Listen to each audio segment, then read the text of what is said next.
Hi there, welcome back to my channel, Ultrasound Explained. Don't forget to subscribe to stay up to date with my latest videos. I'll be posting these weekly. Whether you're expecting a baby or a healthcare professional, understanding the key dates in pregnancy is crucial.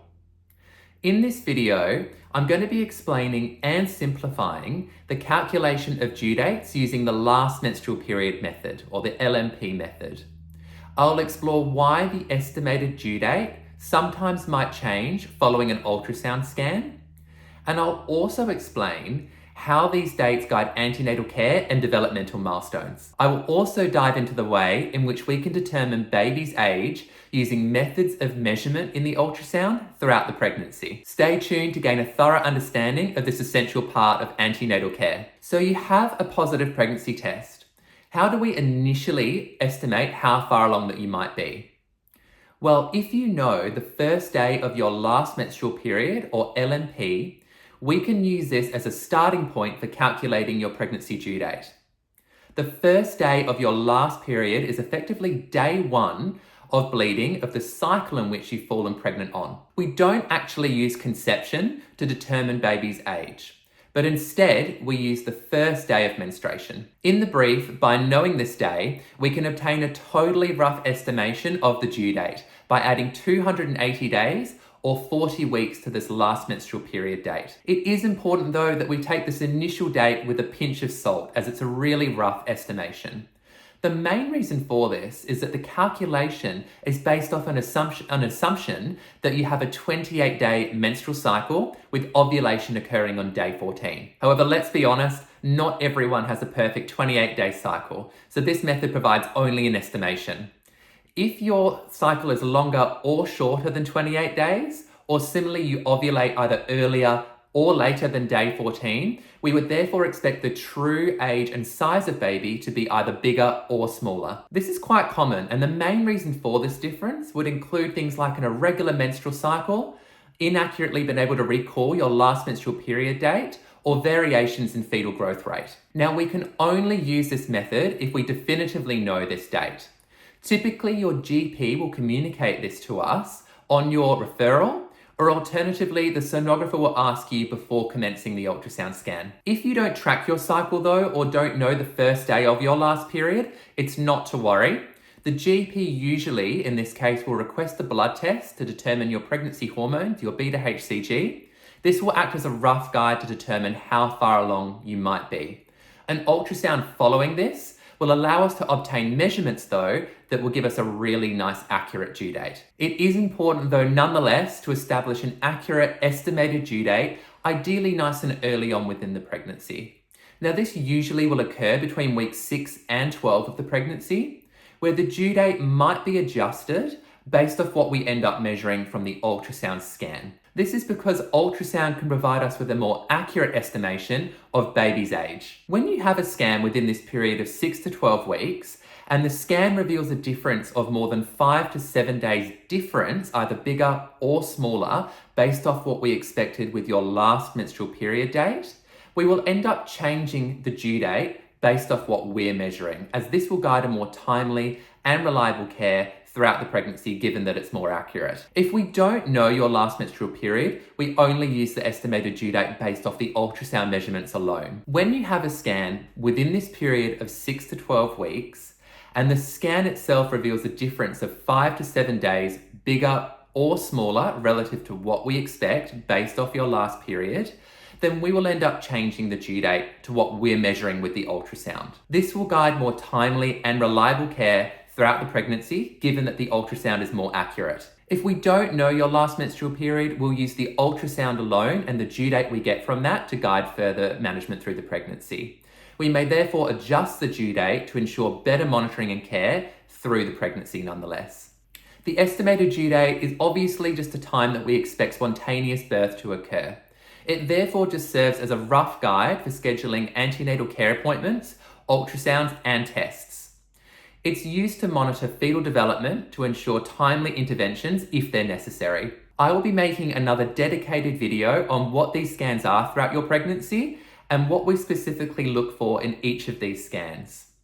So how do we measure baby during an ultrasound scan to get an accurate idea of gestational age, either correlating this against your last period or relying on the scan alone. The first thing that we can do in the early stages of the pregnancy is measuring the size of the pregnancy sac using the mean sac diameter.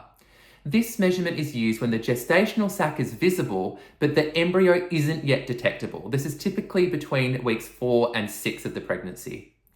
This, however, is a fairly inaccurate method, and we typically wouldn't use this once we start to see a viable heart rate on the ultrasound scan. I have made an earlier video on what we expect to see before we see a heart rate between scan weeks 4 and 6, and I can provide a link to this in the bio below. Once a heart rate is seen though on the scan, we will measure what we call the crown-to-rump length. Crown meaning head, rump meaning bum. So it's a head to bum measurement.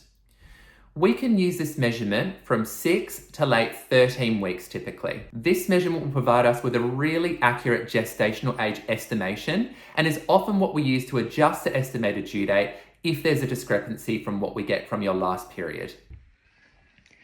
I'm going to provide you with a specific example of a patient that had quite an irregular menstrual cycle. Now, using the last menstrual period method isn't particularly accurate in this example due to the assumption of a 28-day cycle ovulating on day 14. This particular patient's last menstrual period was the 20th of March 2024, which we can see at the top of the screen. Based on this assumption, we would have thought that she is about 11 weeks and 0 days pregnant. So where you can see GA, the gestational age, you can see it says 11 weeks. The estimated due date based on this last menstrual period would have placed her, lucky her, on Christmas Day, the 25th of December 2024. When we performed the ultrasound, however, and measured both the gestational sac and the crown-to-rump length, we could see that that crown-to-rump length came out at quite a bit smaller than what we expected based off her last period. We measured the crown-to-rump length, so head to bum, to be 6 millimeters, less than a centimeter, really tiny, but that equated to 6 weeks and 4 days.